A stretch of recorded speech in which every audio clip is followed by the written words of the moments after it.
মুসলমানদেরকে হযরত খোলাফায়ে রাশিদিন আলাইহিমুসসালাম ওনাদের আদলে শাসন ব্যবস্থা করতে হবে, পরিচালনা করতে, সেটা হলো খেলাফত। এখন যেভাবে মানুষ তো বুঝে না, মানুষ একবারে তো বুঝবে না, তোমরা তো একবারে বুঝো নাই। বলতে বলতে মানুষ বুঝবে যে হ্যাঁ এখন এই তন্ত্রমন্ত্র আর চলবে না। এখন হযরত খোলাফায়ে রাশিদিন আলাইহিমুসসালাম, খোলাফায়ে রাশিদিন কারা?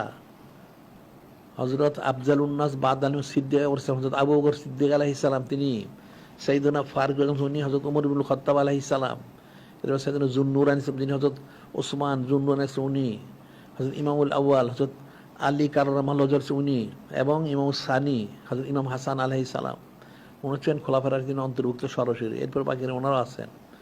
এই যে ওনারা যে আদলে পরিচালনা করছেন খেলাফতটা, সেই আদলে এবং সেই অনুযায়ী এটা হচ্ছে খিলাফত আলা মিনহাজিন নবুয়া, নবুয়তের আলোকে খেলাফত। নবুয়তের আলোকে কেন বলা হয়? এখন তো নবী রাসূল নাই, অর্থাৎ ওহী মুবারক দ্বারা যেই ব্যবস্থাটা আল্লাহ পাক দান করছেন, শাসন ব্যবস্থাটা, সেটি হচ্ছে নবুয়তের আলোকে খেলাফত।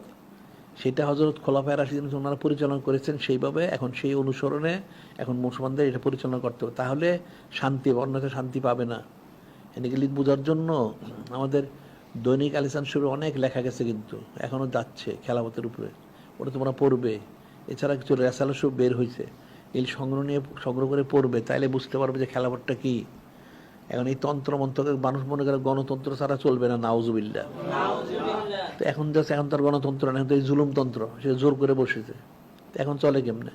এর আগেও তো চলেছে, এই সারা জীবনই চলেছে। এখন মূল হচ্ছে মুসলমানদের জন্য খিলাফত আলা মিনহাজের নবর জন্য কোশিশ করে বলতে হবে, মানুষ বুঝাইতে হবে।